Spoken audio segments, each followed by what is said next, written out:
আল্লাহ রাব্বুল আলামিন ইরশাদ করেন, فَكَيْفَ إِذَا جِئْنَا مِنْ كُلِّ أُمَّةٍ بِشَهِيدٍ وَجِئْنَا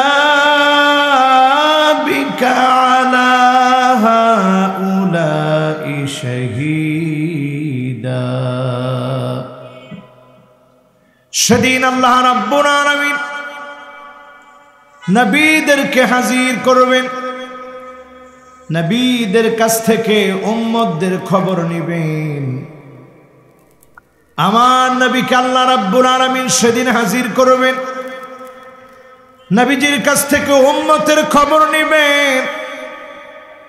উম্মতের খবর যখন নবীর কাছে জানতে চাবে, যেই নবী জীবনে কোনোদিন আমাদেরকে দেখেন নাই, না দেখে নবী আমাদেরকে এত এত এত ভালোবেসেছে, সেই নবীর কাছ থেকে যখন উম্মতের খবর জানতে চাবে, জীবনে কোনোদিন আমাকে নবী দেখেন নাই, জীবনে কোনোদিন আপনাকে নবী দেখেন নাই, জীবনে কোনোদিন নবী আমাকে আপনাকে আমার আপনার চেহারাগুলা দেখে নাই, কিন্তু সাহাবায়ে কেরামদেরকে দেখেছেন। সাহাবায়ে কেরামের সামনে নবীজি বলছেন, ওয়াদিতু লাউ রাইনা ইখওয়ানানা, আমার মনটা বড় চায় এক নজর যদি আমার ভাইগুলাকে দেখতে পেতাম। আল্লাহর নবী আমাদেরকে দেখতে চান। সাহাবায়ে কেরাম প্রশ্ন করলেন, ইয়া রাসূলুল্লাহ আলাসনা ইখওয়ানুক, আমরা কি আপনার ভাই না? আল্লাহ নবী জানায় দিলেন, না, তোমরা আমার ভাই না, বাল আনতুম আসহাবী, তোমরা আমার সাহাবী, আমার ভাই হবে তারা যারা অনেক পরে আসবে, জীবনে কোনোদিন আমাকে দেখবে না, জীবনে কোনোদিন আমাকে পায় নাই, না দেখে আমার উপরে যারা ঈমান আনবে তারা হবে আমার ভাই। আমি আপনি জীবনে কোনোদিন নবীকে দেখি নাই। আজকে যারা ঠান্ডার মধ্যে বসা আছি, নিজের আরামের ঘুম ছেড়ে এসে বসেছি, দোকান পাটে আড্ডার মধ্যে সময় কাটাই নাই, কোরআনের মাহফিলে যারা বসেছে, আল্লাহর নবী আমাকে আপনাকে ভাই বলেছে। কিয়ামতের দিন চিনবেন কেমন করে? গুররান মুহাজ্জালিন মিনাল ওয়াদু, ওজুর পানিগুলা যখন ঝকঝক করে উঠবে, ওজুর পানিগুলা যখন চকচক করে উঠবে, নবী দেখবেন আর চিনবেন, শাফাত করবেন। যিনি ধন্য বানায়া জান্নাতি বানায়া দিবেন তিনি কে?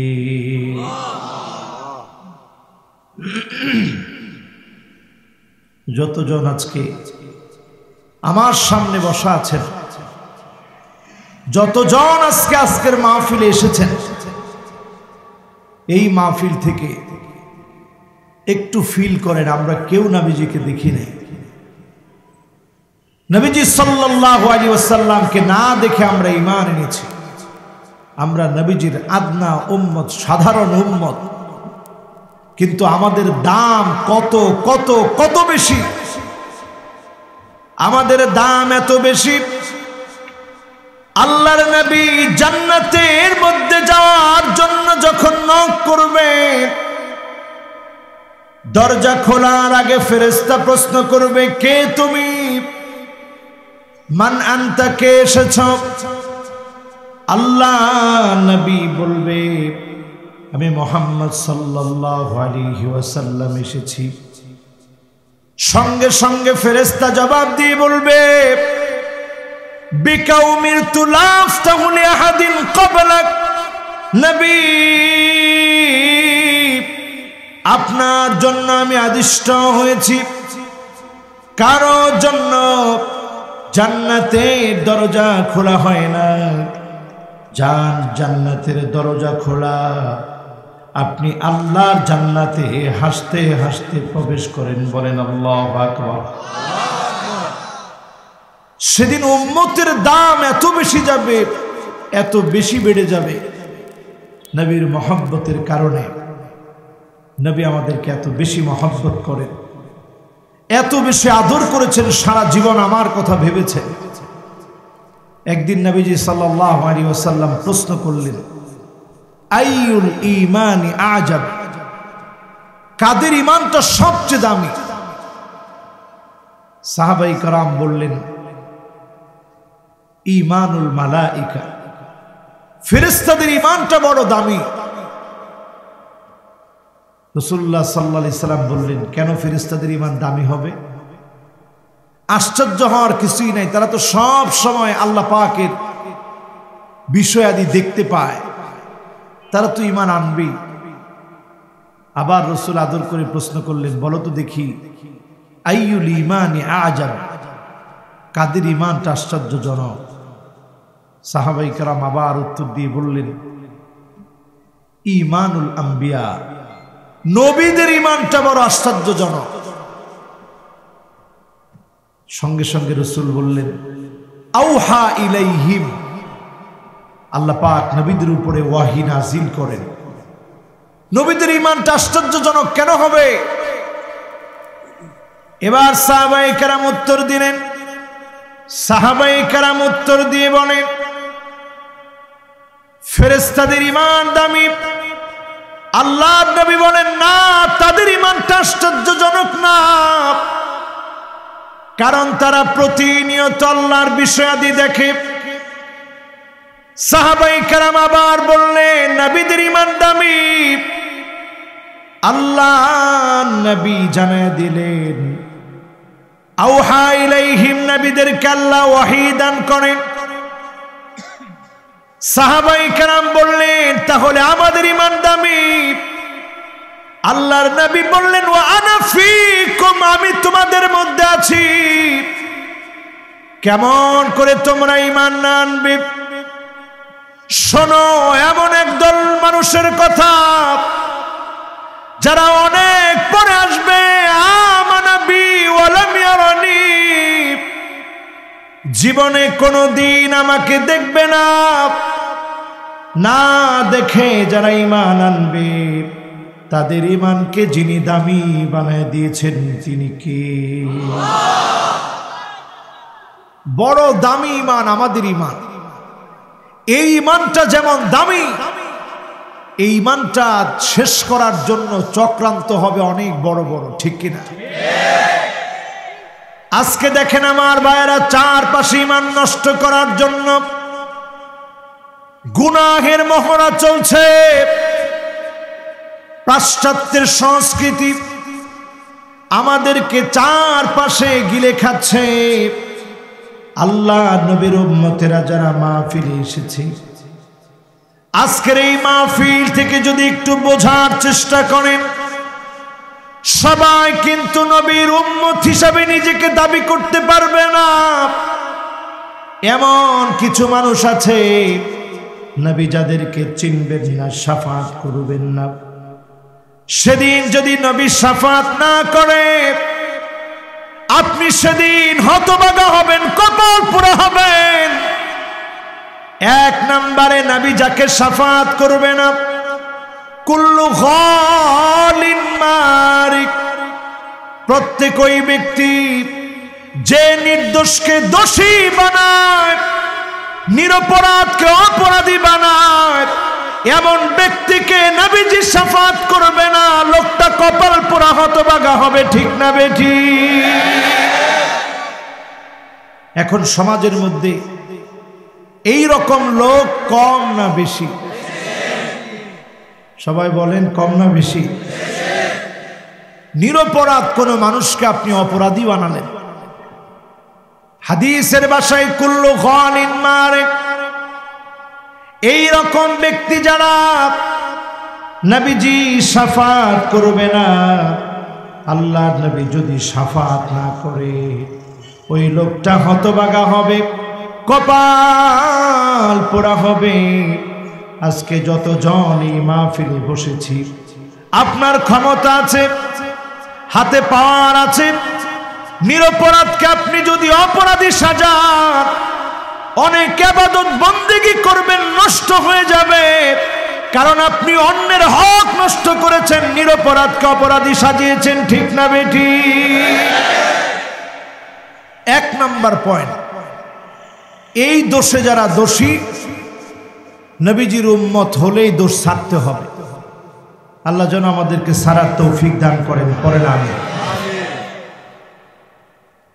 দুই নম্বরে আমার ভাইরা, যালিম জানাব মালিল যালিমিনা মিন হামিমি ওয়ালা শাফি।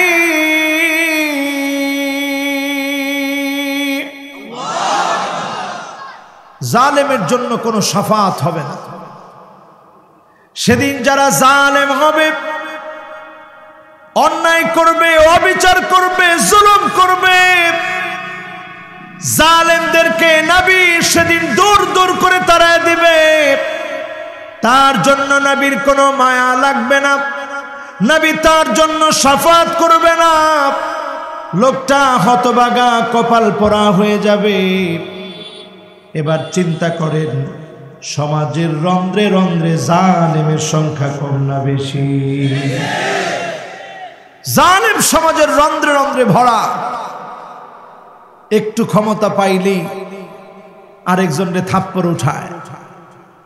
আপনি যারা একটা থাপ্পড় দিলেন, আপনি তো হয়তো চিন্তা করতেছেন না, একটা থাপ্পড়ের ওজন ওহদ পাহাড় সমান ওজন আপনার জন্য অপেক্ষায় আছে, ঠিক না বেঠি?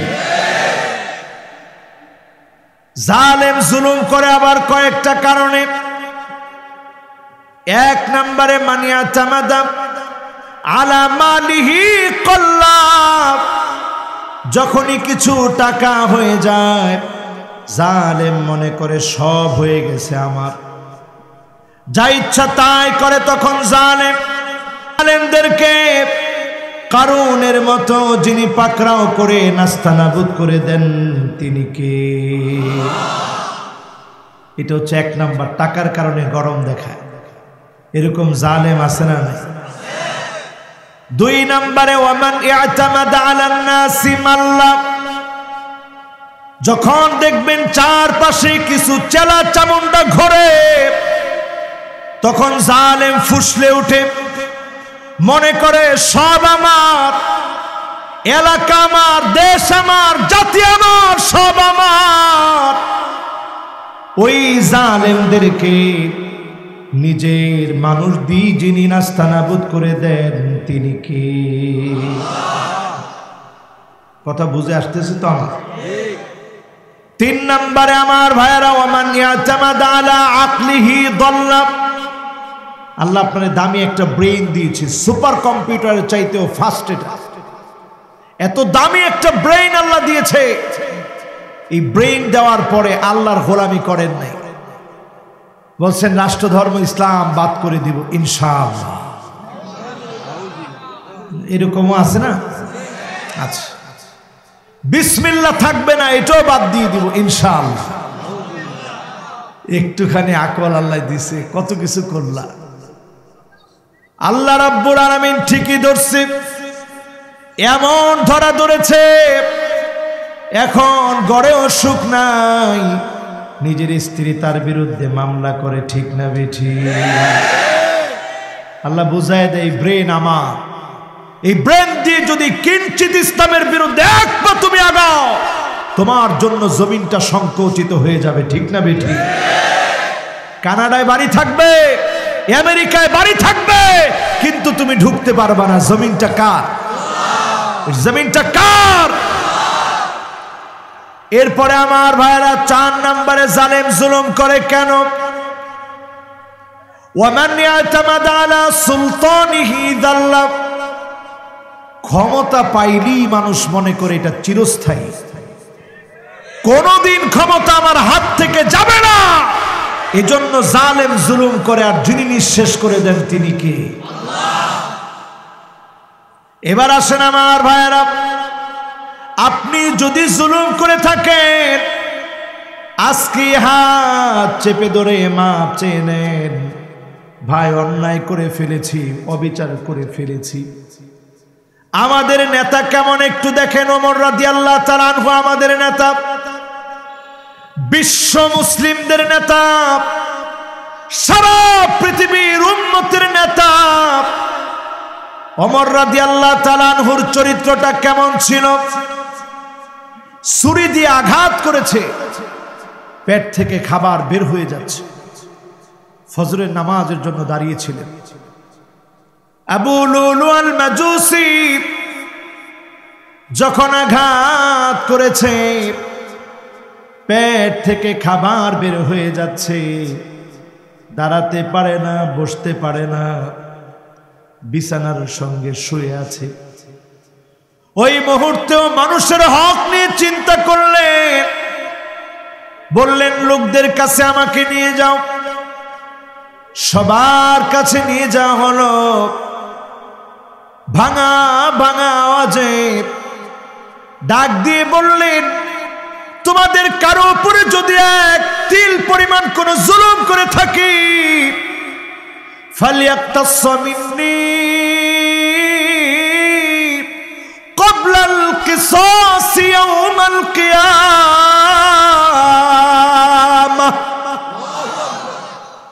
কিয়ামতের দিন চুলচেরা হিসাব হবে। সেই হিসাবের আগে আজকে আমার বিচার করে নাও। কারো উপরে যদি জুলুম করে থাকি আজকে আমাকে বিচার করো, শাস্তি দিয়ে দাও। সবাই কান্নায় ভেঙে পড়লেন। আপনি কিসের জুলুম করবেন? কারো উপরে আপনি জুলুম করেন নাই, কারো হক আপনি ঠকান নাই। আল্লাহর জান্নাতের শুভ সংবাদ প্রাপ্ত ওমর রাদিয়াল্লাহু তাআলা আনহু যদি এমন চরিত্রের হয়, আজকে মিলায় দেখেন আমাদের চারপাশে এমন এমন মানুষ, চরিত্র বলতে কিছু নাই, বড় বড় নেতা হয়ে আছে, ঠিক না বেঠি? এই জন্য আমাদের তেমন কিছু তাদের কাছ থেকে শিখার নাই, আর ওনাদের কাছ থেকে পদে পদে শিক্ষা আছে। একদিন বাজারের মধ্যে ঢুকলেন ওমর রাদিয়াল্লাহু তাআলা, মুখটা আটকায় রাখছে। মুখ আটকায় বাজারে গিয়ে দেখে ওনার সন্তান একটা উট বিক্রি করতেছে। তো দামাদামি করলেন, কত দাম। যখন সব ঠিক হয়েছে, এবার ওমর রাদিয়াল্লাহু তাআলা আনহু মুখটা খুলছে। দেখে তো উনি আটকে উঠছে। আব্বা আপনি? কিরে উট কিনছিস কোন টাকা দিয়ে? কাব্বা টাকাগুলা জমাইছিলাম এইভাবে জমায়া, ওই টাকা দিয়ে আমি উট কিনছি। ওমর রাদিয়াল্লাহু তাআলা আনহু বললেন, উটরে খাওয়াইছিস কোন ক্ষেত থেকে? বলছে এই যে ক্ষেতটা থেকে। বলছে ক্ষেতটা তোর? কয় না। আমার? কয় না। কার? জনগণের। তুই জনগণের ক্ষেত থেকে তুমি খাওয়ায়া বাজারে আনছো উট বেচবা। তুমি খলিফাতুল মুসলিমিন, আমিরুল মুমিনিন হযরত ওমরের সন্তান, তত টাকা তুমি নিবা যত টাকা দিয়ে উটটা খরিদ করেছিলা। লাভ যেটা হবে পুরোটা রাষ্ট্রীয় কোষাগারে দিয়ে দিবা। জোরে কোন আল্লাহ। আমার ভাইরা, আমার বন্ধুরা, এমন মানুষের কারণে এই পৃথিবীতে দিন বিজয়ী হয়েছিল। আজকেও যদি মুসলমান চরিত্রবান হয়ে যায়, সারা দুনিয়াতে আবার দিনকে যিনি বিজয়ী করে দিবেন তিনি কে? জুলুম ছেড়ে দেন। 3 নম্বরে আমার ভাইরা, মুশরিক যারা, আল্লাহর সঙ্গে যারা শিরিক করবে, এদের কোনো মাফ নাই, এদের কোনো ক্ষমা নাই। আল্লাহ পাক বড় ক্ষমাশীল, অতি দয়ালু, মায়ায় ভরা আমার মালিক। কিন্তু মুশরিককে তিনি মাফ করবেন না। কেন মাফ করবেন না? সিজদা আমার মালিকের হক। আপনি মালিককে বাদ দিয়ে যখন বান্দাকে দিবেন, মালিক বড় বেজার হয়ে যাবে। আপনি মালিকের কাছে না আছে সামান্য গোলাম যার নিজেরই কিছু নাই তার কাছে চাইলেন, মালিক বড় বেজার হয়ে যাবে। আল্লাহর ভান্ডার বাদ দিয়ে দুনিয়ার ভান্ডারের কাছে চাইলেন, মালিক বেজার হয়ে যাবে। যদি আপনি আজকের এই মাহফিল থেকে সিদ্ধান্ত নেন কোন কারণে মালিককে বাদ দিয়ে দুনিয়ার কারো কাছে যাব না, আল্লাহর কাছে যাব, একটা লবণও যদি লাগে, জুতার ফিতা যদি ছিঁড়ে যায়, সেইটাও চাইতে হবে একমাত্র শুধুমাত্র কার কাছে? এইরকম একটা ঈমান যদি এখান থেকে আমরা বিল্ড আপ করতে পারি, শিরিকটাকে যদি বর্জন করতে পারি, আনানাস সামা, গুনাহ যদি সুদূর আকাশের মেঘমালা পর্যন্ত হয়ে যায়, আপনার মনের ভিতরে চলে আসছে আল্লাহ আর গুনাহ করব, সিদ্ধান্ত নিয়ে ফেলেছেন আর গুনাহ করবেন না, আপনি তাওবা করে ফেলেছেন মন থেকে, শিরক যদি ছেড়ে দেন, তাওবা যদি করেন, যিনি অবশ্যই আপনাকে মাফ করে ক্ষমা করে কবুল করবেন তিনি কে? এরপরে আসেন আমার ভাইয়েরা 4 নম্বরে, বিদআত যে করবে আল্লাহর নবী এবং তার মাঝখানে একটা পর্দা দিয়ে দেওয়া হবে। নবীজি বলবে আল্লাহ, সে তো আমার উম্মত, কেন পর্দা দেওয়া হলো? নবী আপনার দ্বীনকে সে পরিবর্তন করেছিল। আল্লাহর নবী এত রেগে যাবেন, সুকান সুকালিমান গায়রা বাদি, দূর হয়ে চলে যা দুশ্মন, আমার রক্ত জড়া দ্বীন ইসলামের মধ্যে তুই পরিবর্তন করেছিলি, আজকে তোর সঙ্গে আমার কোনো সম্পর্ক নাই। আল্লাহ নবী সেদিন যদি বলে দূর হয়ে চলে যা, আপনি কপাল পোড়া, আপনি হতভাগা, নবীর মহব্বত আপনি দেখিয়েছেন, কোনো লাভ আপনার হলো না, ঠিক না বেঠিক? এই জন্য যে কোনো আমল করার আগে চিন্তা করবেন এটা বেদাত হওয়ার সম্ভাবনা আছে কিনা। যদি আপনি দেখেন সম্ভাবনা আছে, অথবা এইটা নিয়ে দুইটা পক্ষ আছে, এক পক্ষ কয় বেদাত, আরেক পক্ষ কয় মুস্তাহাব মুস্তাহসান, আপনার জন্য সতর্কতা হবে ছেড়ে দেয়, আমি এই কাজটা করব না। কারণ হচ্ছে যদি বেদাত হয়ে যায়, নবী যদি বলেন তুই দূর হয়ে যা, তোর সঙ্গে আমার সম্পর্ক নাই, আপনি সেদিন হতভাগা হয়ে যাবেন, কপাল পোড়া হয়ে যাবেন। আল্লাহ নবী যদি শাফাত করে, শাফাতে ধন্য বানায়া যিনি জান্নাতি বানায়া দিবেন তিনি কে? 4 নাম্বার পয়েন্টে আছে। 4 নাম্বার পয়েন্টটা এটি, বেদাতের কাছে যাওয়া যাবে। আমাদের দেশে দেখবেন সুন্নতের চাইতে বেদাতটা বেশি প্রতিষ্ঠিত, ঠিক কিনা? আবার বেদাতীদের গলার জোরও বেশি, সাফার জোরও বেশি, এটা তো ঠিক কয় না।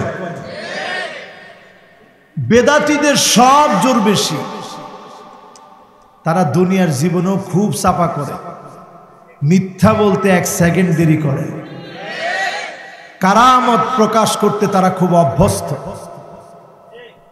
নদীর উপর দিয়ে হাঁটা, পুকুরের উপর দিয়ে হাঁটা, গাছের উপরে ঝুলে থাকা, এই জাতীয় নানা ভণ্ডামি কথায় তারা অভ্যস্ত। কথা কয় না? আপনার মনে হয় একটু একটু ওই পন্থী, মানে পন্থী যেটাই হন, পীর তো আপনারে টাকা দেয় না, আপনি পীরের টাকা দেন, এরপরও কয় না। পীর আপনারে টাকা দেয় না, আপনি পীরে টাকা দেন। একজনে কইছে হুজুর আমি দেই, কেরা দেয়? খবরদার আর দিয়েন না, কিন্তু হক্কানি রব্বানি পীরদেরকে আপনার মনে চাইলে আপনি দিলেন, ভিন্ন বিষয়। কিন্তু এই ভণ্ডদেরকে আমি সেদিন একটা ভিডিও দেখে হতবাক হয়ে গেলাম। আচ্ছা, পীর হেঁটে যাচ্ছে, কি হয়েছে? দেখি যে ফুল দুই দিক থেকে কেজিতে কেজিতে ছিটাইতেছে। ফুলের যদি জবান থাকতো বলতো, আহারে তোরা কি ব্যাগ লইছস, আমার তো একটা মূল্য আছে, এই লোকের পায়ের সামনে কি লেগে দিতেছ, পারলে তার মাথার মধ্যে দিয়ে, মানে তার বালতির মধ্যে দিয়ে ওটা দিয়ে গোসল কর। তার পায়ের সামনে কি বুঝা ফুল এরকম কেজিতে কেজিতে ফুল ফলাইতেছিস। আহারে মুসলমান, ফানুস উড়ানোর সংস্কৃতির যেভাবে আমরা বিরোধী, 31st নাইটে ফানুস উড়োক, এটা আমরা মুসলমানরা চাই? কথা বলেন, চাই? চাই না। ঠিক তেমনি এটা একটা সংস্কৃতি, প্যাগান সভ্যতা। এই প্যাগান সংস্কৃতির কারণে তারা মনে করে যে একটা রাত্রিতে উৎসব করলে সারা জীবন উৎসব মুখর যাবে, বছরটা ভালো যাবে। এটা তাদের একটা কুধারণা। আর এই সমস্ত মানুষ মনে করে যে পীর সাহেবের পায়ে ফুল দিলে, পীর সাহেবের পায়ে সেজদা দিলে ভাগ্যটা ভালো হবে। পীর সাহেব আপনার ভাগ্যের এক তিল পরিমাণ কোনো উপকার অথবা ক্ষতি করতে পারে না। জাফল কলম, কলমটা শুকায় গেছে, যা লেখা হয়েছে সেটাই ঘটবে, ঠিক না বেঠি? এজন্য আমার ভাইয়েরা খুব খেয়াল করে শোনেন, কোন জিন্দা পীর, মুর্দা পীর, গরম পীর, নরম পীর, কোন পীর কিচ্ছু দিতে পারে না। একমাত্র শুধুমাত্র যিনি দিতে পারেন তিনি কি? আল্লাহর ভান্ডারটা কি ছোট না বড়? দেখি আপনারা ধারণা করে বলেন তো দেখি কত বড়। মাশাআল্লাহ। একজনে দেখাইছে এত বিশাল। দেখছেন আমরা নারায়ণগঞ্জের মানুষ কত কিপটা, এর দূর দেখাইছে। আপনি দেখাইতে এমনি যে আমার হাত আর যাচ্ছে না, জোর দূর আছে হুজুর, পুরাটাই তো আল্লাহর ভান্ডার। জোরে কোন সুবহানাল্লাহ। আমার আল্লাহর ভান্ডার কত বড় চিন্তা করেন। লাউ ইন্না ওয়ানাকুম ওয়া ইনসাকুম ওয়া জিন্নাকুম কামু ফি সাঈদিন ওয়াহিদিন, যদি সব মানুষগুলা, সব জিনগুলা খোলা একটা প্রান্তের ভিতরে দাঁড়ায় যাও, আল্লাহর কাছে যদি চাওয়া শুরু করে দেন, মা নাকাসা মিম্মা যালিকা ইনদি ইল্লা কামা ইয়ানকুসুল মিখয়াতু ইযা উদখিলাল বাহর, সমুদ্রের ভিতরে সুই প্রবেশ করিয়ে সুইটা উঠালে সমুদ্র যেমন টের পায় না, আমার আল্লাহর ভান্ডার এত বড়। যদি সবার মনের চাহিদা, জিনের মনের চাহিদা, ইনসানের মনের চাহিদা, প্রত্যেকের মনের চাহিদা পূর্ণ হয়ে যাবে, সামান্য সুই প্রবেশ করিয়ে উঠালে যেমন টের পাওয়া যায় না, এতটুকু আমার আল্লাহর ভান্ডার থেকে ফুরাবে না। বলেন আল্লাহু আকবার। এত বড় ভান্ডার আমার মালিকের কাছে। কয়জন সে আল্লাহর কাছে চায়? অধিকাংশ মানুষই আল্লাহর কাছে চাওয়া বুঝি না। এবার আসেন আমার ভাইয়েরা, সমাজের ভিতরে বেদাত কেমনে ঢুকছে দেখেন। দোকান খুলছেন, এটার মধ্যে একটা সুন্নত আছে না নাই? কি বলে দোকান খুলবেন? বিসমিল্লাহির রহমানির রহিম। এরপরে ভিতরে জিন থাকতে পারে, এজন্য একটা সালাম দিয়ে নেবেন, আসসালামু আলাইকুম ওয়া রাহমাতুল্লাহ। সব ঠিক হয়ে গেল। আপনি তা না করে আমরা করি কি, দোকানটা খুলি, সালাম কালাম কিচ্ছু নাই, পথের দিকে তাকায় থাকি যে আরে কোন সময় একটা কাস্টমার আসবে। একটু পরে আসছে একজন কাস্টমার, কসম করে বললেন, ভাই এটার দাম কত? কালকেই কইছিল এটার দাম 250 টাকা। আল্লাহর কসম। এখন আপনি প্রথম কাস্টমার, এই জন্য 200 টাকা। একটু পরে বেটা দামাদামি করতে করতে 100 টাকা দিয়ে কিনছে। তাহলে এই যে আপনি বললেন আল্লাহর কসম, এত দাম, এত কিছু, 100 টাকা কমে বেচলেন, সত্য বলছেন না মিথ্যা বলছেন? এই যে আপনি মিথ্যা বলে বলে বিক্রি করলেন, লা ইউকাল্লিমুহুমুল্লাহ ওয়ালা ইউযাক্কিহিম ওয়ালা ইয়ানজুরু ইলাইহিম, আল্লাহ আপনার সঙ্গে কথা বলবেন না, তাকাবেন না, দয়া দেখাবেন না। যে লোকটা মিথ্যা কসম করে করে বিক্রি করবে, আজকের মাহফিলে যারা আসেন, যতজন বসে মিথ্যা কসম করে যারা বিক্রি করবে, এই মানুষগুলার সঙ্গে যিনি রাগান্বিত হবেন তিনি কে? এরপরে করলেন কি, যখন টাকাটা দিছে বেদাত কেমনে শুরু দেখেন।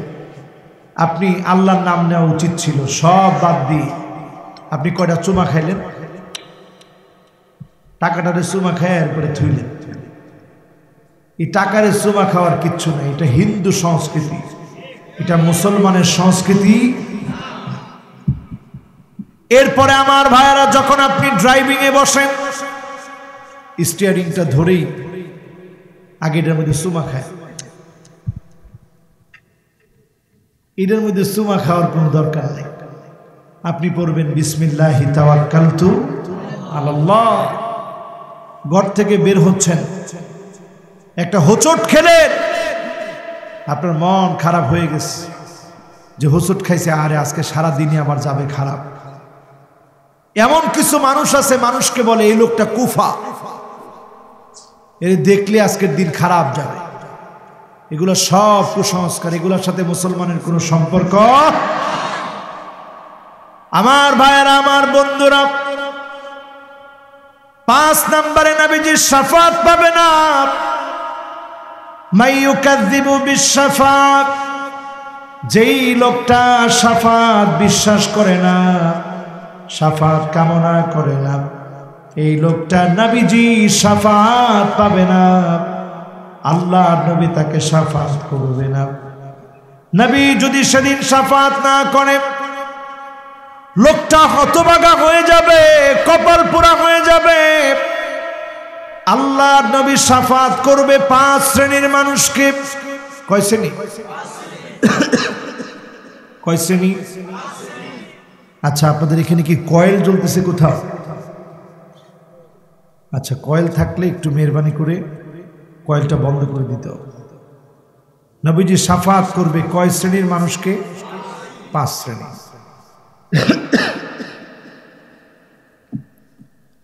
5 শ্রেণীর মানুষের মধ্যে প্রথম হচ্ছে আসাদুন নাস বিশাফাতি ইয়াউমাল কিয়ামাহ মান ক্বালা লা ইলাহা ইল্লাল্লাহ খালিসান মিন কলবিহি আও নাফসি। আল্লাহর কোন গোলাম যদি মন থেকে কালেমা পড়ে, মন থেকে যে কালেমা পড়বে, এই লোকটাকে যিনি আল্লাহর নবীর শাফাতে ধন্য বানায় দিবেন, শাফাতের কারণে জান্নাতি বানায় দিবেন, তিনি আমার মালিক। তিনি কে? প্রথম হচ্ছে ওই ব্যক্তি যে কালেমা পড়বে মন থেকে, খালিসান মিন কলবিহি আও নাফসি। মন থেকে কালেমা পড়লে কালেমার কারণে আপনি দামি হয়ে যাবেন, মহা দামি হবেন।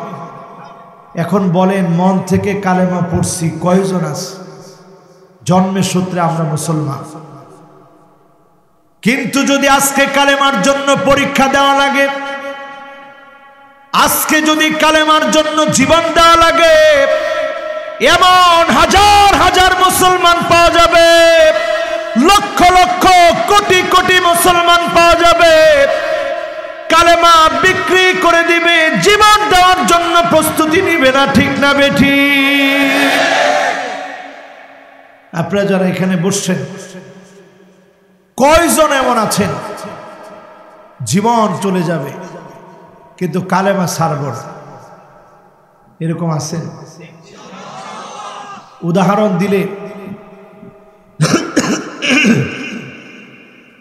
উদাহরণ দিলে অনেকটা আপনাদের কাছে পরিষ্কার হবে ইনশাআল্লাহ। মক্কা বিজয় হয়ে গেল। মক্কা বিজয়ের পরে আব্দুল উজ্জা নামক একজন ব্যক্তি, তরুণ তাগড়া যুবক, চাচার সামনে গিয়ে বললেন, চাচা আর দূরে থাকতে চাই না, কালেমা পড়ব, মুসলমান হয়ে যাব। চাচা বলল, ভাতিজারে শোন, কালেমা পড়বা ভালো কথা, কিন্তু পরনের যেই জামাটা আছে এই জামা আমি কিনে দিয়েছি, কালেমা যদি পড়তে হয় জামা খুলে দিয়ে যাও, এরপরে গিয়ে কালেমা পড়ো। আব্দুল উজ্জা এক মুহূর্ত দেরি করে নাই, জামা খুলে দিয়েছে, লজ্জাস্থান ডেকে মায়ের কাছে বিদায় নেওয়ার জন্য গিয়েছে। মা,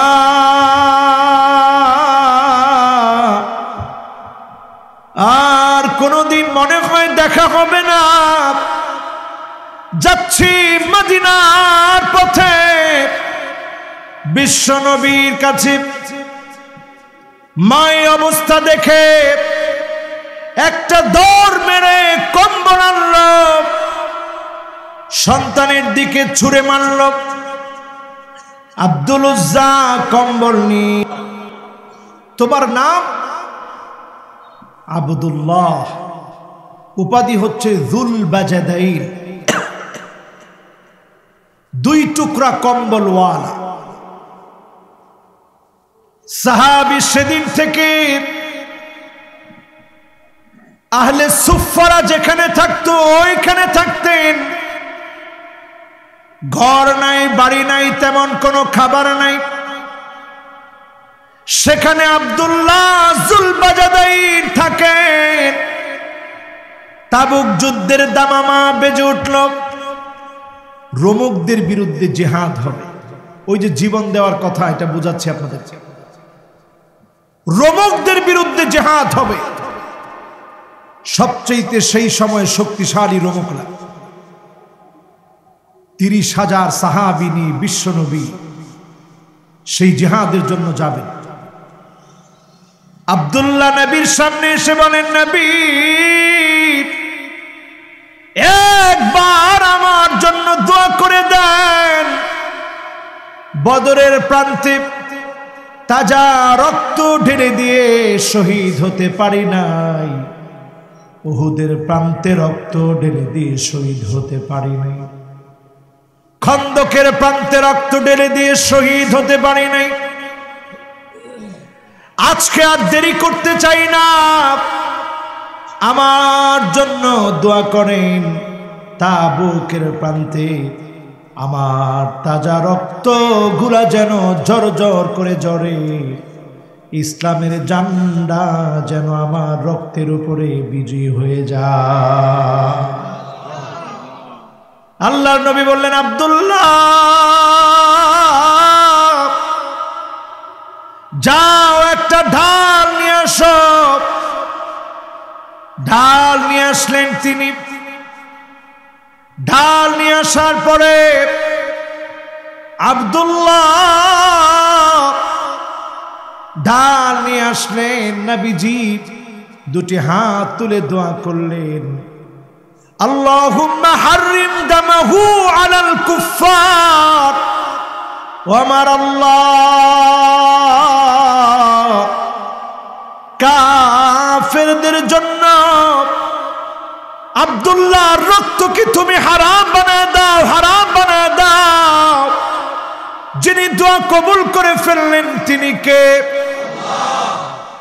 আব্দুল্লাহ বললেন, ইয়া রাসূলুল্লাহ, আমি চাইলাম আমার রক্ত তাবুকের প্রান্তে ঢেলে দিব, আপনি দোয়া করলেন কাফেরদের জন্য আমার রক্ত হারাম। আল্লাহর নবী বললেন, আব্দুল্লাহ শোনো, ওই তাবুকের প্রান্তে তুমি যদি জ্বরের ঘরেও মারা যাও, যিনি তোমাকে শহীদ হিসাবে কবুল করবেন তিনি কে? 750 কিলোমিটার দূরে তাবুক প্রান্ত। এবছর আমি নিজে গিয়েছি, সেই তাবুকের প্রান্তে গিয়ে আমার মনের ভিতরে বারবার একটা আকাঙ্ক্ষা, আহারে একটাবার যদি ওই সাহাবীর কবরটা দেখতে পেতাম। কেন তার কবর দেখতে চেয়েছি? কারণ ইসলামের জন্য একটা কাপড় পর্যন্ত আনতে পারে নাই, কাপড় পর্যন্ত খুলে নিয়েছে, সব দিয়ে দিয়েছে, কাপড় পর্যন্ত আনতে পারে নাই। সেই সাহাবী আব্দুল্লাহ যুল বাজাদাইন তাবুকের প্রান্তে জ্বরের ঘোরে দুনিয়া থেকে বিদায় নিলেন। নবীজির কাছে সংবাদ আসলো, ওগো নবীজি, আপনার আব্দুল্লাহ নাই, দুনিয়া থেকে বিদায় নিয়েছে। আল্লাহর নবী বললেন, গোসলের ব্যবস্থা করো, জানাজার ব্যবস্থা করো। গোসলের ব্যবস্থা করা হলো, জানাজার ব্যবস্থা করা হলো। নবীজি বললেন, আমি নিজেই আব্দুল্লাহকে কবরে নামাবো। নিজ হাতে কবরে নামালেন। কবরে নামায় দিয়ে আমার নবী বলেন, আল্লাহুম্মা ইন্নী আমসাইতু রাদিন আনহু ফারদি আনহু ইয়া রাব্বাল আলামিন।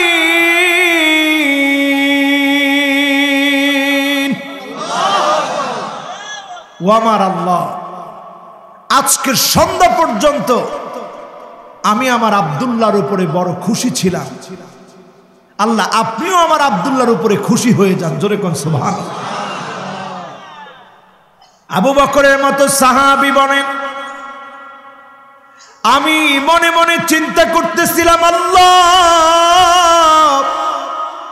কেমন সৌভাগ্য নিয়ে আব্দুল্লাহ ঘুমিয়ে গিয়েছে। এই জায়গায় যদি আমি আবু বকর থাকতাম কত সৌভাগ্যবান হতাম। ওমর বলেন, এই জায়গায় যদি আমি ওমর থাকতাম কত সৌভাগ্যবান হতাম। আব্দুল্লাহ বিন মাসউদ বলেন, এই জায়গায় যদি আমি থাকতাম কত সৌভাগ্যবান হতাম। একটু হিসাব করেন, কালেমার জন্য নিজের পরনের পোশাক খুলে দিয়েছে, আরেকজন সাহাবীকে নবী পাঠিয়েছেন দিনের দাওয়াত দিতে। কাফেরকে গিয়ে দাওয়াত দিয়েছে, সাথে সাথে তরবারি দিয়ে আঘাত করেছে, মাথা চৌচির হয়ে ফিনকি দিয়ে রক্ত বের হচ্ছে। সাহাবী তৎক্ষণাৎ রক্তগুলা নিজের মুবারক গালের ভিতরে তক্তকে লাল রক্তগুলো মাখাচ্ছে আর বলতেছে, ফুস্তু রব্বিল কাবা, ও কাবার মালিক আল্লাহ, আমার কোনো দুশ্চিন্তা নাই, আমি বিজয়ী হয়ে গেলাম, বিজয়ী হয়ে গেলাম। বলেন আল্লাহু আকবার। ইসলামের জন্য জীবন দেওয়াকে সাহাবায়ে কেরাম বিজয় মনে করতেন। এজন্য যারা মন থেকে কালেমা পড়বে, নবী শাফাত করবে, যিনি ধন্য বানায় জান্নাতি বানায় দিবেন তিনি কে? কয় নাম্বার? কয় নাম্বার এটা? 1 নাম্বার। বাকি আছে আর 4টা, শুনবেন তো ইনশাআল্লাহ। ওরে আল্লাহ, রাত তো যতটা পর্যন্ত বলছে এতটা হয়ে গেছে, আর 10-15 মিনিট গেলে কষ্ট হবে আপনাদের। সারা রাত ওয়াজ করেন যাবেন, সারা রাত ওয়াজ করলে নামাজ পড়বেন কেমনে? যাক, আলহামদুলিল্লাহ, আমরা একেবারে বেশিক্ষণ সময় নিব না, যেহেতু এই সময় আমরা সুযোগ পেয়েছি, এটাই অনেক। বলেন আলহামদুলিল্লাহ। কয় নাম্বারে যাব এখন? 2 নাম্বার। সবাই বলেন কয় নাম্বার? 1 নাম্বারটা কি? হ্যাঁ, কালেমা পড়ব মন থেকে, শুধু কালেমা না, কালেমা পড়ব কি থেকে? 3 নাম্বারে আকসারুহুম আলাইয়া সালাত, অধিক পরিমাণে দরুদ পড়বেন। দেখেন, আমি নবীকে দেখি নাই, আমরা নবীকে দেখি নাই, স্বপ্ন যুগেও যদি আপনি দেখতে পারেন কত বড় সৌভাগ্য আমার আপনার। মান রাআনি ফিল মানাম ফাকাদ রাআনি ফিল ইয়াকযা, স্বপ্নে যদি নবীকে দেখেন কেমন যেন জাগ্রত অবস্থার মতোই দেখলেন। فإن الشيطان لا يتمثل بي فإن الشيطان لا يتشبه بي, শয়তান নবীজির আকৃতি ধরতে পারে না। নবীজিকে যদি আপনি দেখেন আপনি কত সৌভাগ্যবান, নবীজিকে দেখলেন সৌভাগ্যবান হলেন। যতজন নবীজিকে দেখল সৌভাগ্যের অধিকারী হলো। রবার্ট ডেভিলা নামে একজন ব্যক্তি ছিল, খ্রিস্টান। তিনি প্রথম খ্রিস্টান ছিলেন, পরে মুসলমান হয়েছেন। কেন মুসলমান হয়েছে? তিনি স্বপ্ন দেখলেন তার পাশে একজন বন্ধু দীর্ঘদিন অসুস্থ, রবার্ট ডেভিলাও অসুস্থ। তো পাশের খ্রিস্টান বন্ধুটা মৃত্যুবরণের সময় তার যে ক্রুশটা ছিল সেইটা দিয়ে গেল, যে বন্ধু তুমি এটা রাখো, তোমার কাজে লাগবে। রবার্ট ডেভিলা পাশে নিয়ে ঘুমায় আছে। স্বপ্নের মধ্যে দেখতেছে একজন ডাক দিয়ে বলতেছে, রবার্ট ডেভিলা এটা তোমার কোনো লাভ হবে না, যে ক্রুশ আছে এটা তোমার কোনো লাভ হবে না, তুমি ইসলামের দিকে আসো, কোরআন পড়ো, মুহাম্মদ সাল্লাল্লাহু আলাইহি সাল্লামের উপর ঈমান আনো। অবাক হয়ে গেল, কি ইসলাম, কি কোরআন, কি মুহাম্মদ সাল্লাল্লাহু আলাইহি ওয়াসাল্লাম। পরের দিন গুগলের মধ্যে সব সার্চ করল, সার্চ করে ইসলাম সম্পর্কে জানার আগ্রহ তৈরি হলো। এক এক করে আল্লাহ পাক তার এই গোলামটাকে মুসলমান হিসাবে কবুল করে ফেলল। সুবহানাল্লাহ। আপনারা গুগলে সার্চ দিয়ে দেখবেন, এই অমুসলিম থেকে মুসলমান হয়ে অনেক বড় খেদমত করতেছে। তার সারাটা বডি প্যারালাইজড হওয়া, তার ল্যাপটপটা চলে, সে যেটা কমান্ড করে ওইটা দিয়ে ল্যাপটপটা চলে। এইরকম একজন ব্যক্তি, সে যদি রসুলকে দেখে তার জীবন পরিবর্তন করতে পারে। আজকে আমরা যারা নবীর উম্মত, এই মাহফিল থেকে যদি নিয়ত করি অধিক পরিমাণে দরুদ পড়ব, অ্যাটলিস্ট আপনি এতটুকু পড়েন সাল্লাল্লাহু আলাইহি ওয়াসাল্লাম, এতটুকুন পড়েন, আপনার আমলের পরিবর্তন আসবে। আপনার হৃদয়ের ভিতরে স্বাদ অনুভব করবেন, নবীজির মহব্বত তৈরি হবে। আমরা আমলটা করতে পারবো না ইনশাআল্লাহ? এরপরে আমার ভাইয়েরা 4 নম্বরে, মান ইসতাতা মিনকুম ফালিয়ামুত ফিল মাদিনা, তোমাদের মধ্যে যার সক্ষমতা আছে সে যেন মদিনায় মৃত্যুবরণ করে। বলেন তো, হায়াত মউত কার হাতে? হায়াত মউত আল্লাহর হাতে। এখন আমি যদি চাই আমি মদিনায় মৃত্যুবরণ করব, পারবো? বলেন পারবো? আমি যতবার মদিনায় গেছি, বাবু সালাম দিয়ে আমি ঢুকছি 8 নম্বর দরজা। এই 8 নম্বর দরজা দিয়ে ঢুকে রসুলের সবুজ গম্বুজটা, রওজার উপরে সবুজ গম্বুজটা খুব সুন্দর দেখা যায়। এখানে বসে বসে তাকায় ছিলাম আর চিন্তা করতেছিলাম, আহারে কি কষ্ট করে গেলেন তিনি,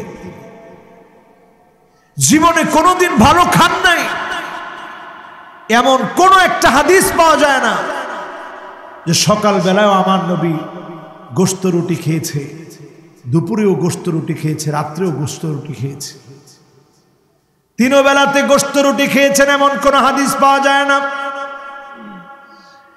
এত কষ্ট আমার নবী করলেন, জীবনের 10টা বছর হিজরত করে কাটায় দিলেন। ও উম্মতেরা একটু চিন্তা করে, আজকে কত দামি, কত সুন্দর সুন্দর পোশাক পরে আমরা বসা আছি। আম্মা জান হযরত আয়েশাকে প্রশ্ন করা হলো, আম্মা জান কেমন পোশাক পরা ছিল ইন্তেকালের সময় আমার নবী? আম্মা জান ভিতর থেকে পোশাকটা নিয়ে আসলেন, পোশাকের মধ্যে সেলাই করা ছিল, পোশাকের মধ্যে সেলাই করা ছিল এমন পোশাক পরা ছিলেন। আমার নবী, বিশ্ব নবী, একটা কিচ্ছু তিনি রেখে যান নাই, সব উজাড় করে উম্মতের জন্য দিয়ে গেলেন। চিন্তা করেন আমার ভাইরা, বিশ্ব নবী দিনের জন্য এত কষ্ট করে গেলেন, জীবনে কোনোদিন বদদুয়া দেন নাই। আম্মা জান হযরত আয়েশা একদিন বললেন, ইয়া রাসূলুল্লাহ, দাওয়াতি জীবনের সবচেয়ে কষ্টের দিন কোনটি? আল্লাহর নবী বললেন, আয়েশা, দুঃখের কথাগুলা মনে করায়া দিলা। তায়েফের ময়দানে গিয়েছিলাম যায়েদকে নিয়ে, ছোট্ট যায়েদ, তারে নিয়ে গেলাম ক্ষুধা পেটে, এত বড় বড় পাহাড় বেয়ে দিনের দাওয়াত দিব বলে মানুষগুলা আমারে বুঝে না, চিনে না, পাগল পাগল বলে পাথর মেরেছে। পাথর মারতে মারতে এক পর্যায়ে পড়ে গিয়েছি, অজ্ঞান হয়ে গিয়েছি। আবার জ্ঞান ফিরেছে, মাথাটা উঠানোর চেষ্টা করেছি, আবার পাথর মেরেছে, আবার পড়ে গিয়েছি, আবার জ্ঞান ফিরেছে, মাথাটা উঠিয়েছি, আবার পাথর মেরেছে, আবার পড়ে গেছি। এইভাবে বারবার অজ্ঞান হয়েছি, তারপরেও ছাড়ে নাই। জুতা রক্তে আটকে গিয়েছে, ফেরেশতা হাজির হয়েছে, নবী একবারের জন্য বদদুয়া করেন। নবী বলেন, ইন্নী লান উবআস লাআন, বদদুয়া করার জন্য আমি আসি নাই, বুইসতু রাহমা, রহমত হিসেবে এসেছি। উম্মতের কান্ডারি নবী, এই নবীর উম্মতেরা সবচেয়ে বেশি জান্নাতে যাবে। আল্লাহর জান্নাতের ভিতরে 120টা কাতার হবে। সামানুনা মিন উম্মতি, নবীজির উম্মতদেরকে দিয়ে 80 কাতার যিনি পূর্ণ করে দিবেন তিনি কে? চিন্তা করেন উম্মতের দাম কত বেশি। নবীর কারণে উম্মত এত দামি হয়েছে। সেই নবীর নামে যারা অধিক পরিমাণে দরুদ পড়বেন, নবীর মদিনায় যারা ঘুমানোর স্বপ্ন দেখবেন, নবীজি বলছেন, আনা শাহিদুল্লাহু, আমি সাক্ষী দিব, বলবো আল্লাহ এই লোকটা আমারে বড় মোহাব্বত করতে, আল্লাহ তারে তুমি মাফ করে দাও। আল্লাহ আমি নবী শাফাত করতেছি, জান্নাতি বানায় দাও। জোরে কোন সুবহানাল্লাহ। এখন চিন্তা করেন হায়াত মউত কার হাতে? কাজী মদিনায় আপনি চাইলেই মৃত্যুবরণ করতে পারবেন। তারপরে আপনি তামান্না থাকলো, আপনার মনের চাহিদা থাকলো, আল্লাহ যদি মদিনায় মারা যেতে পারতাম। এরপরে ৫ম নম্বরে আমার ভাইরা, শাফাআতি লি আহলিল কাবাইর মিন উম্মতি, উম্মতের বড় বড় গুনাহগার। এই ওয়াজ শুনলে অনেকে কইব হুজুরে বুঝাই দিয়ে গেছে গুনাহ করে, যে বড় বড় গুনাহগাররে নবীজি শাফাআত করবে। আচ্ছা বলেন, 1 সেকেন্ড আপনি জাহান্নামের আগুন সহ্য করতে পারবেন? আপনাদের কষ্ট হচ্ছে? আর আছি 10 মিনিট, কষ্ট হবে না তো ইনশাআল্লাহ? 1 সেকেন্ড জাহান্নামের আগুন সহ্য করতে পারবেন? কে পারবেন? হাত তুলেন তো দেখি। কোনটার হুঁশ নাই। দেখেন মাঝখানে কাশি উঠলো কতবার, কিন্তু আপনারা সুন্দর একটু তাকায় দোয়া করে দিচ্ছেন, আল্লাহ ভালো করে দিচ্ছে। একজনে কয় না, কি না, দোয়া করছে না। দোয়া দোয়া কি মুখে করার লাগে? আপনারা তাকায় থেকে দোয়া করছেন, এটি তো দোয়া, ঠিক কিনা? আপনার চিন্তা করছেন, আরে হুজুরের কাশি আসতেছে, আল্লাহ তুমি ভালো করে দাও। আল্লাহ কবুল করে ফেলাইছে। এমন কত লোক এখানে বসাস, আপনি হয়তো দেখে মনে করতেছেন খালি হুজুরে কইলে একটা কিছু হইব, হুজুরের কথায় কিচ্ছু হইব না। ওই লোক আল্লাহকে চাইলে আল্লাহ কবুল করতে পারে। রসুল বলছে কামিন আশাআতা আকবারা জি তিমরাইন লাউ আকসামা আলাল্লাহি লা আবাররাহু। এমন কত ব্যক্তি আছে ধুলায় দূষিত, চেহারা টেহারা উস্কো খুস্কো হয়ে আছে, পরনে ভালো জামা নাই, পায়ের জুতা সুন্দর না, কিন্তু কসম করে যদি কোনো কিছু চায় আল্লাহ ফিরাইয়া দেয় না। জোরে করে আল্লাহ। এরকম লোক আছে না নেই? সুতরাং আজকের মাহফিলে যারা বসছেন নিয়ত ঠিক করে। পঞ্চম নম্বরে বলতেছি আমার ভাইরা, নবীজি শাফাত করবে গুনাহগারদেরকে। নবীজির শাফাতের কারণে দলে দলে গুনাহগারদেরকে ধন্য বানায়া যিনি জান্নাতি বানায়া দিবেন তিনি কে? এখন প্রশ্ন হচ্ছে, গুনাহের উৎসাহ দেওয়া হচ্ছে।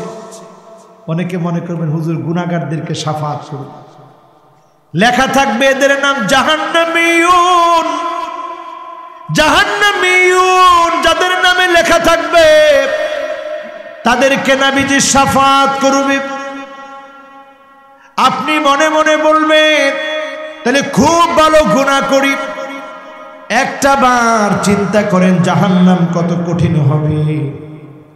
দুনিয়ার সবচেয়ে সুখী ব্যক্তি, টাকাওয়ালা ব্যক্তি, ফেমাস ব্যক্তি, তাকে আল্লাহ হাজির করবে না আমার সামনে।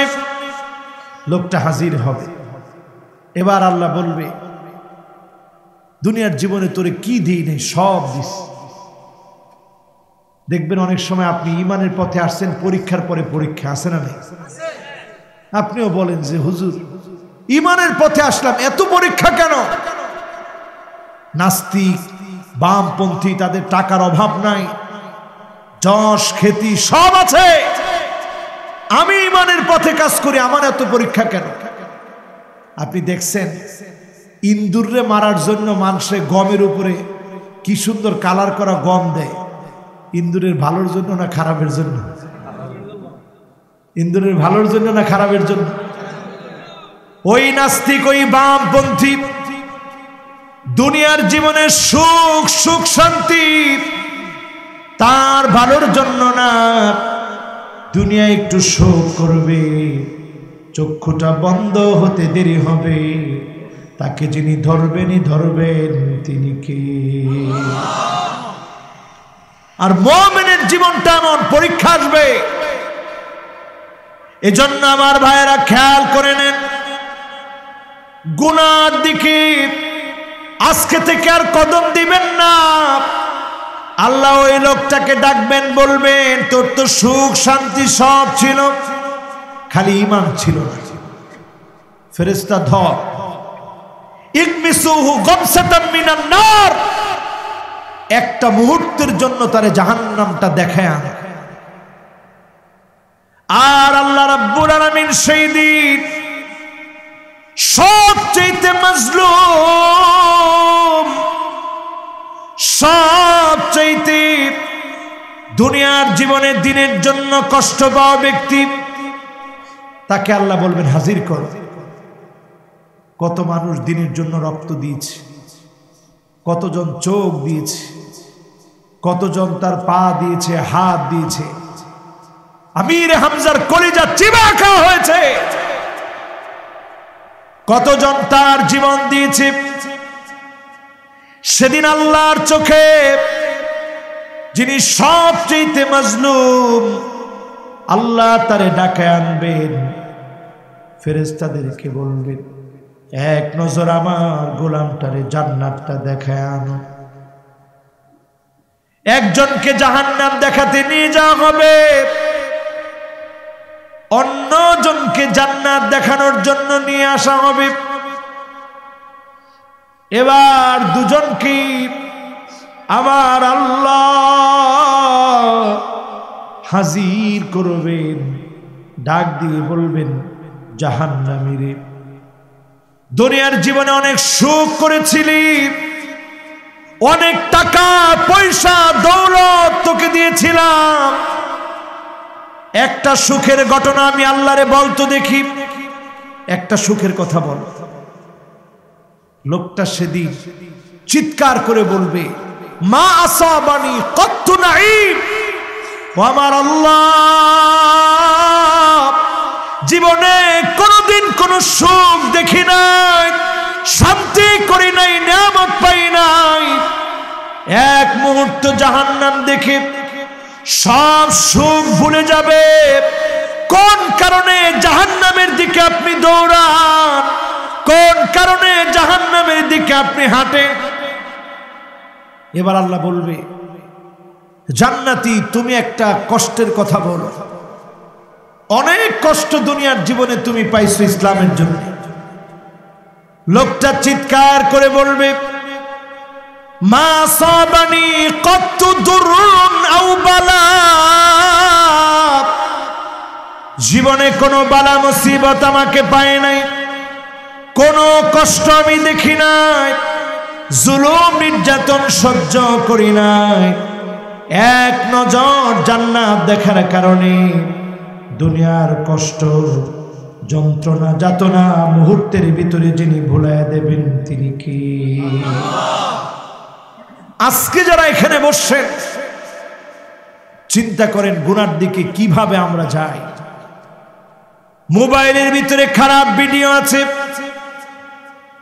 ডাউনলোড দিয়ে রেখেছেন বিভিন্ন মুভি, কানের ভিতরে দিয়ে গানগুলা শুনে একটা বার চিন্তা করেন না, আজকের ঘুম যদি শেষ ঘুম হয়ে যায় কি নিয়ে দাঁড়াবো? কেমন করে আল্লাহকে মুখ দেখাবো? এই চিন্তা যদি আপনার আমার ভিতরে চলে আসে, যিনি অবশ্যই অবশ্যই মাফ করে দিবেন তিনি কি? কেমন করে আল্লাহকে মুখ দেখাবো? হাদিসের মধ্যে আসছে, মান হাম্মা বিসাইয়্যাতিন ফালাম ইয়ামালহা কাতাবাল্লাহু লাহু হাসানাতান কামিলা। খারাপ কাজের নিয়ত করে ফেলছিলেন, ডাউনলোড দিয়ে ফেলছেন, আজকে রাতেই খারাপ ভিডিও দেখবেন, বন্ধুদের সাথে পাল্লা দিয়ে খারাপ ভিডিও, খারাপ কাজ, খারাপ গান, খারাপ মুভি দেখার সিদ্ধান্ত নিলেন। কিন্তু হঠাৎ করে আল্লাহর ভয় চলে আসছে। আপনি যদি খারাপ কাজটা বাদ দিতে পারেন, কাতাবাল্লাহু লাহু ইনদাহু হাসানাতান কামিলা, পূর্ণ ভালো কাজ করলে যেই পরিমাণ সওয়াব হবে সম পরিমাণ আমলনামা দিয়ে আপনার আমলনামা সওয়াব দিয়ে যিনি ভরপুর করে দিবেন তিনি কি? গুনাহ করলে দাড়িপাল্লা গুনাহ দিয়ে ভরত, আল্লাহ পাক এখন সওয়াবের পাল্লা আল্লাহ ভারী করে দিবেন আপনার আমলনামা দিয়ে। জোরে বলেন সুবহানাল্লাহ। এরপরে আসেন আজকের মাহফিল থেকে শেষ কথা বলি। শেষ কথাটা হচ্ছে এই, যতজন আজকের মাহফিলে আসছেন বসছেন অনেক অনেক শুকরিয়া। প্রত্যেকে আমরা চাই যে আমরা আল্লাহর ওলি হব। চাই কি চাই না? বলেন চাই কি চাই না? আল্লাহর ওলি যারা হতে চাই, ছোট্ট একটা হাদিস আজকে আপনাদেরকে শোনাতে চাই। নবীজি সাল্লাল্লাহু আলাইহি ওয়াসাল্লাম বলছেন, ইত্তাকিল মাহারিম, হারাম থেকে বাঁচো, তাকুন আ'বাদান নাস, শুধু হারাম থেকে বাঁচার কারণে যিনি তোমাকে বড় আল্লাহর ওয়ালি বানায় দিবেন তিনি কে? এখন আজকে যদি হারাম কাজের একটা চার্ট করেন, দেখবেন গীবতের গুনাহ, চোখের খেয়ানতের গুনাহ, মিথ্যা বলার গুনাহ, পরনিন্দার গুনাহ, এরকম কত গুনায় গুনায় আমাদের আমলনামাটা ভরপুর হয়ে আছে। আজকে যদি নিয়ত করেন না আর একটা হারাম কাজের দিকে যাব না, ইত্তাকিল মাহারিম, হারাম কাজ একটা একটা করে যদি ছেড়ে দিতে পারেন, তাকুন আ'বাদান নাস, যিনি আপনাকে বড় ইবাদত গুজার ওয়ালি বানায় দিবেন তিনি কে? শুধু নিয়ত করেন, নিয়তটাকে পাকাপুক্ত করেন, মজবুত হৃদয় নিয়ত করেন।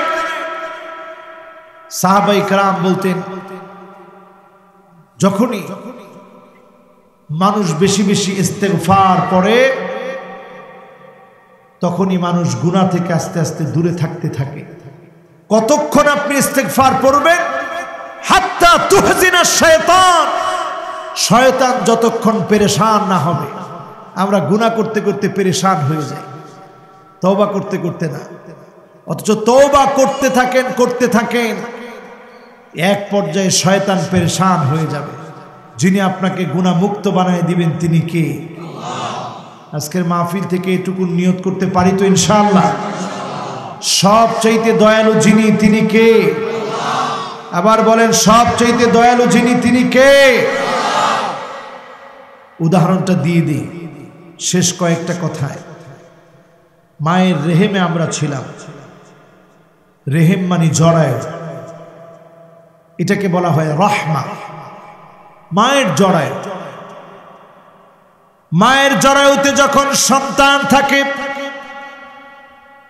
হাঁচি আসলে মা দুই হাত দিয়ে পেটটাকে চেপে ধরে, জোরে কাশি দিলে দুই হাত দিয়ে পেটটা চেপে ধরে। কারণ মা জানে সন্তানের না জানে কোনো ক্ষতি হয়। নিজের জীবনের চাইতে মা সন্তানটাকে বেশি ভালোবাসে। এই ভালোবাসার দাবিটা এমন, পড়ে যেতে নিয়েছে, মা সামনের দিকে হাত দিয়ে নিজেকে বাঁচানোর চেষ্টা করে না, দুইটা হাত দিয়ে পেট চেপে ধরে সন্তানের কোনো ক্ষতি যেন না হয়। ভাত খেতে বসেছে মা, সন্তান হঠাৎ করে লাথি মেরেছে, খানা খেতে পারে না। খানা খাওয়া বাদ দিয়ে মা দাঁড়িয়ে গিয়েছে। কষ্ট করে যন্ত্রণা সহ্য করে সন্তানটাকে লালন পালন করে মা। পেটের মধ্যে সন্তান কিন্তু মাকে চিনে না, মাকে জানে না, মাকে বোঝে না, মাকে ভালোবাসে না। মা কিন্তু ঠিকই চিনে, মা কিন্তু ঠিকই জানে, মা কিন্তু ঠিকই ভালোবাসে। আজকের মাহফিল থেকে চিন্তা করে, এইটা যদি রহমা মায়ের জরায়ুতে থাকা সন্তানের সঙ্গে মায়ের সম্পর্ক হয়, রহমা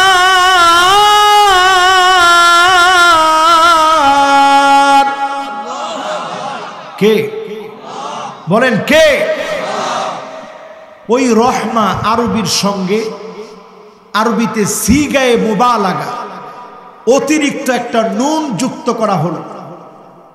তার মানে সাধারণ কোনো মাফ না, সাধারণ কোনো দয়া না, অতি দয়ালু মালিক যিনি তিনি কে? এই জন্য যখন কোরআন পড়ছেন শুরুতেই আল্লাহ শিখায় দিলেন, পড়ো বিসমিল্লাহির রহমানির রহিম।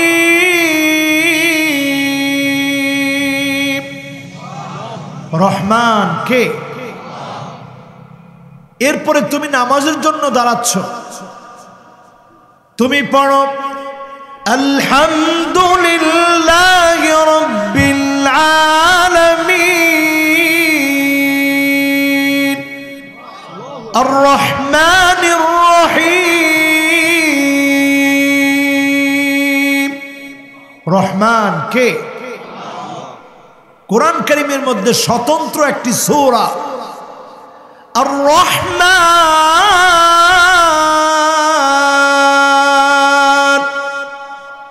আল্লামাল কুরআন, খালাকাল ইনসান।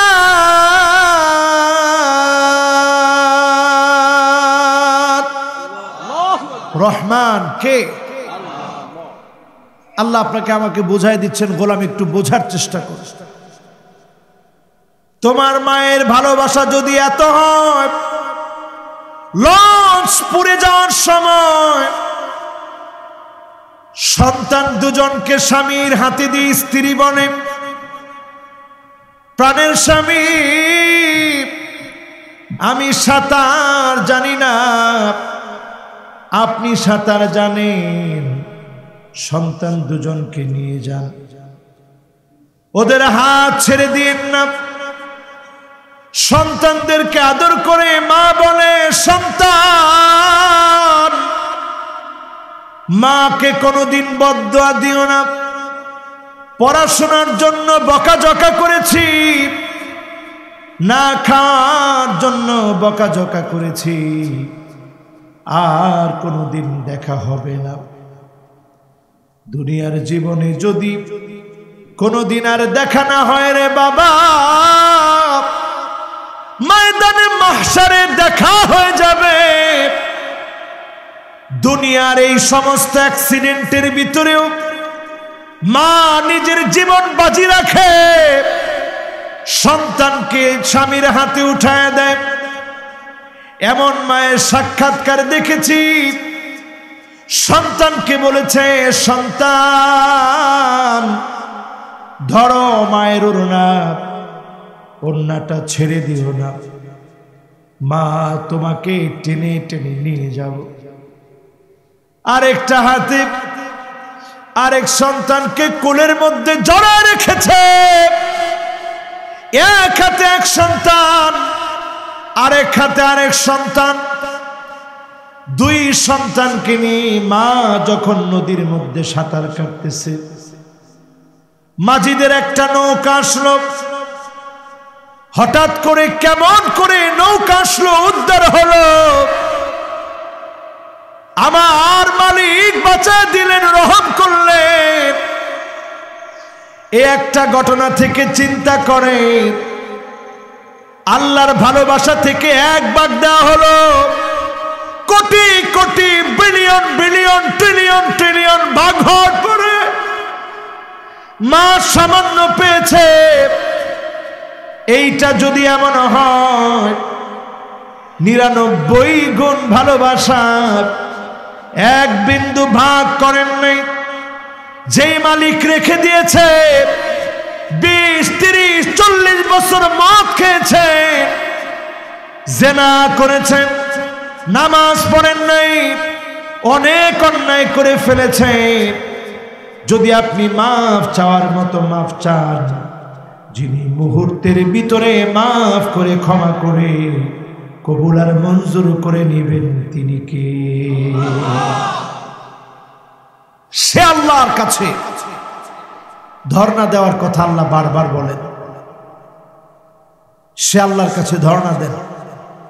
করোনার প্রকোপ বেড়ে যাচ্ছে, আমরা দেখেছি এমন দৃশ্য, সন্তান কাচের ওই প্রান্তে, মা এই প্রান্তে, মা মা বলে সন্তান ডাকতেছে, মা ভয়ের কারণে যেতে পারে না। বাপ পানি পানি বলে চিৎকার করেছে, পানি দেওয়া হয় নাই। আল্লাহ বুঝায় দিচ্ছে দুনিয়ার ভিতরে, ইয়াউমা লা ইয়ানফাউ মালু ওয়ালা বানুন।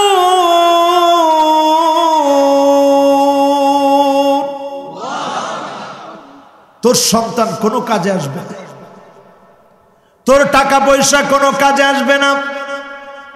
কত টাকাওয়ালা করোনায় চলে গেছে, যদি বুঝতেন একজনও বেনামাজি থাকতেন না। যে অক্সিজেন আপনি টানতেছেন, অক্সিজেনের মালিক কে?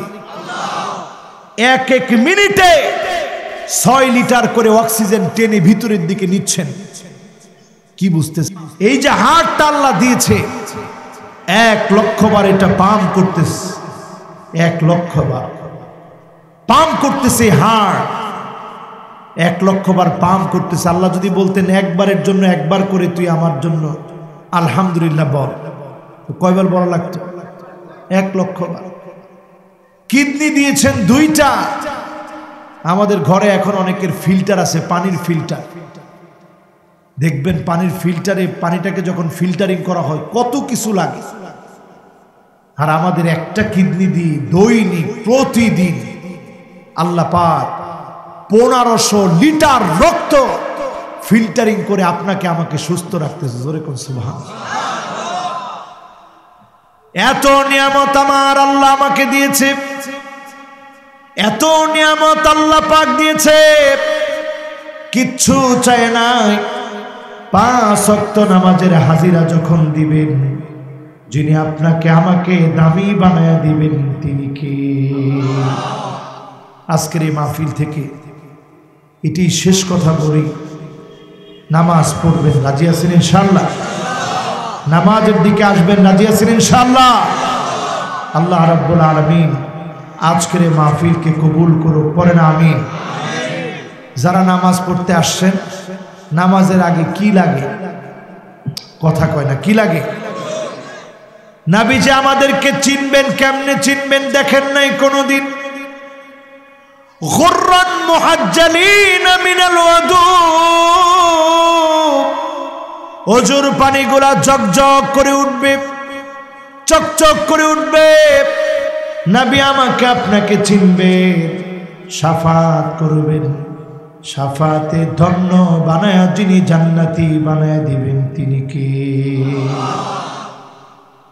এজন্য যারা এখানে বসছেন, ওযুর মধ্যে আমরা কমন, বেশি কমন দুইটা ভুল করি।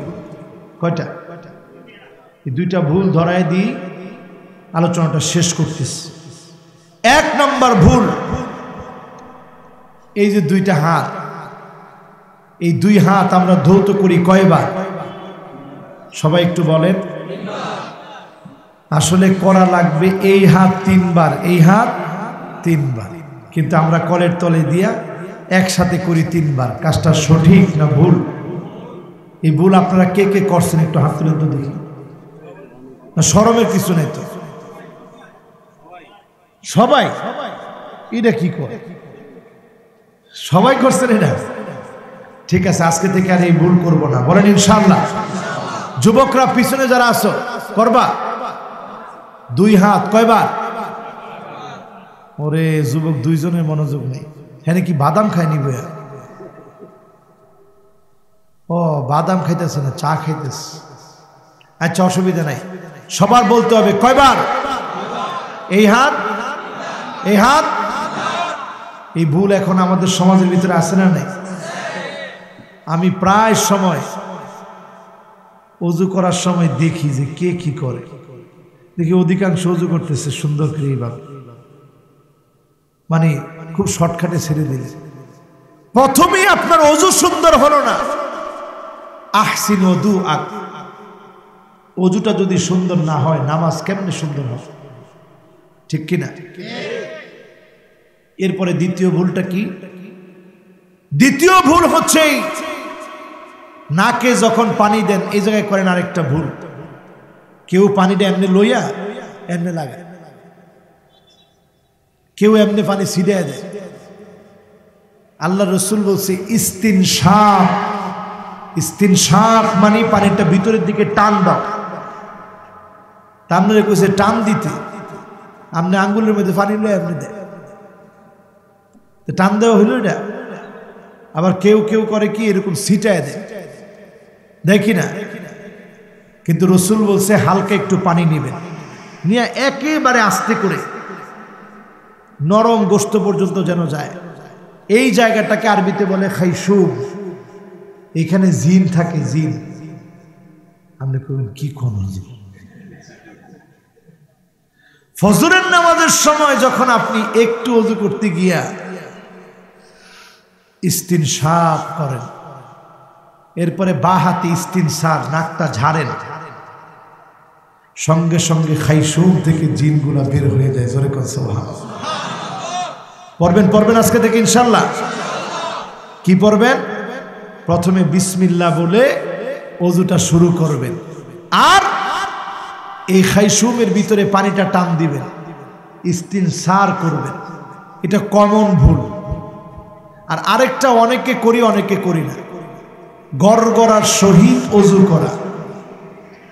আমরা অজু করি কিন্তু গড়গড়া করি না, একটু পানিটা নিয়ে গড়গড় গড়গড় আওয়াজ করে কুলি করার সময় গড়গড় গড়গড় আওয়াজ করবে। আর আরেকটা ভুল করি, সেটা হচ্ছে অনেকে করি অনেকে করি না, এই জন্য বলি নেই, মিসওয়াক করা। আমরা মিসওয়াক করাটা যে জরুরি এটা অনেক সময় বুঝি না। এই আমলের মধ্য দিয়ে যারা অজুটারে সাজাবো, আমাদের চেহারাগুলা জকজক করবে, নবী দেখেই চিনবে, শাফাত করবে, যিনি ধন্য বানায় জান্নাতি বানায় দিবেন তিনি কে? আল্লাহ আমাদের প্রত্যেককে বোঝার আমল করার তৌফিক আল্লাহ দান করুক, সকলে পড়ি আমিন। ওমা তৌফিকি ইল্লা বিল্লাহ। আমরা এখন মুনাজাত করব, হাত উঠাচ্ছি, আল্লাহুম্মা আমিন। ربنا ظلمنا أنفسنا وإن لم تغفر لنا وترحمنا لنكونن من الخاسرين। আয় আল্লাহ তাআলা, বড় আশা নিয়ে আপনার শাহী দরবারে হাত তুলেছি গো মালিক। অনেক বড় বড় গুনাহ করেছি, প্রকাশ্যে গুনাহ করেছি, গোপনে গোপনে গুনাহ করেছি, দুনিয়ার কেউ দেখে নাই। আল্লাহ, আপনাকে তো ফাঁকি দিতে পারি নাই। রব্বুল আলামিন, মেহেরবানি করে জীবনের গুনাহগুলা মাফ করে দেন আল্লাহ। আয় আল্লাহ তাআলা, যতজন হাত তুলেছি, অনেকের মা নাই, অন্ধকার কবরে চলে গেছে, অনেকের বাবা নাই, অন্ধকার কবরে চলে গেছে, অনেকের মাও নাই, বাপ নাই, দুজনে অন্ধকার কবরে চলে গেছে। আল্লাহ, ও আমার মালিক আল্লাহ,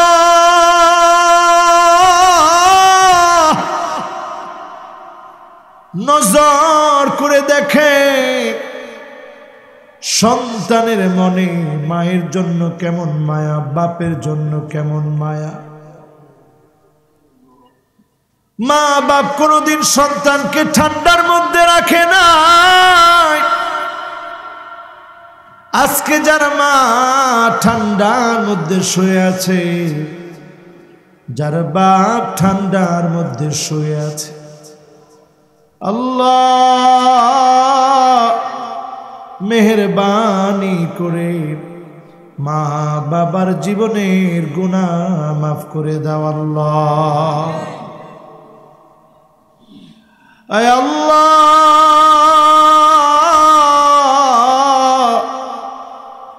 না বুঝে নামাজ ছেড়ে দিয়েছি, না বুঝে চোখের খেয়ানত করেছি, আল্লাহ না বুঝে অন্যায় করে ফেলেছি। রব্বুল আলামিন, বুঝি না অন্যায় করেছি, আর দূরে থাকতে চাই না, বন্ধুদের পাল্লায় পড়ে গুনাহ করেছি, দরজা বন্ধ করে একা একা গুনাহ করেছি, প্রকাশ্যে দিবালোকে গুনাহ করেছি, আর গুনাহ করতে চাই না। রব্বুল আলামিন মেহেরবানি করে দয়া করে মাফ করে দেন আল্লাহ। ইলাহাল আলামিন, আকরামাল আকরামিন, মাহফিল আর কয়দিন হয় জানি না। আল্লাহ, এই মাহফিলগুলা যুবকেরা অনেক কষ্ট করে সাজায়, অনেক কষ্ট করে আয়োজন করে। গান বাজনার আয়োজনে এখন যুবকেরা যায় না, কোরআনের মাহফিলের আয়োজনে আসে। রব্বুল আলামিন মেহেরবানি করে যুবকদেরকে কবুল করে নিয়েন আল্লাহ। আমার আদরের বেলাল তার বন্ধুদেরকে নিয়ে চেয়ারম্যান সাহেবের সহযোগিতায়, চেয়ারম্যান সাহেবের ছেলে সেও সহযোগিতা করেছে। রব্বুল আলামিন আমাদের প্রশাসন সহযোগিতা করেছে।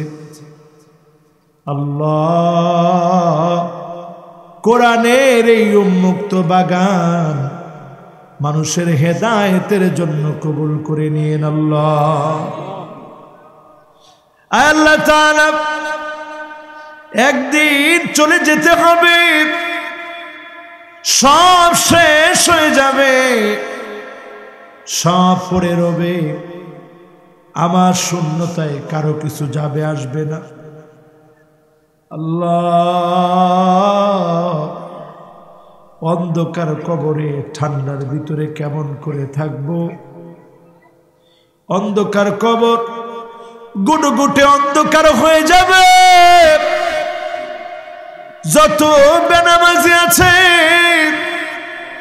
কবর গুলা অন্ধকার হয়ে যাবে। সেদিন লোকটা বলবে, তোমার কি কোনো আলো নাই? অন্ধকার কবরের ভিতরে কোনো আলো থাকবে না। সেই অন্ধকার কবরের ভিতরে নূরুন ওয়া বুরহানুন ওয়া নাজাহ, কিছু কিছু কবর আলোকিত হবে, চারদিক আলোয় ঝলমল করবে, তার পক্ষ হয়ে দাঁড়ায় যাবে। লোকটা বলবে, কে গো তুমি?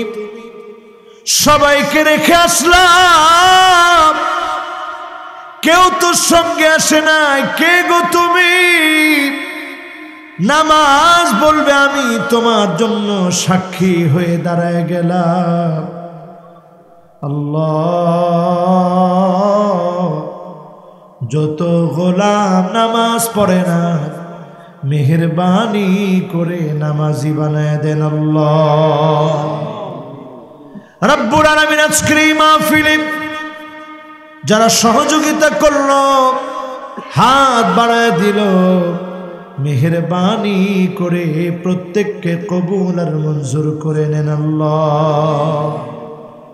মৌতের কানে, বিদায়ের ক্ষণে যেদিন চলে যাওয়ার ডাক চলে আসবে, জবানে জারি করে দিন মধুর কালেমা লা ইলাহা ইল্লাল্লাহু মুহাম্মাদুর রাসূলুল্লাহ।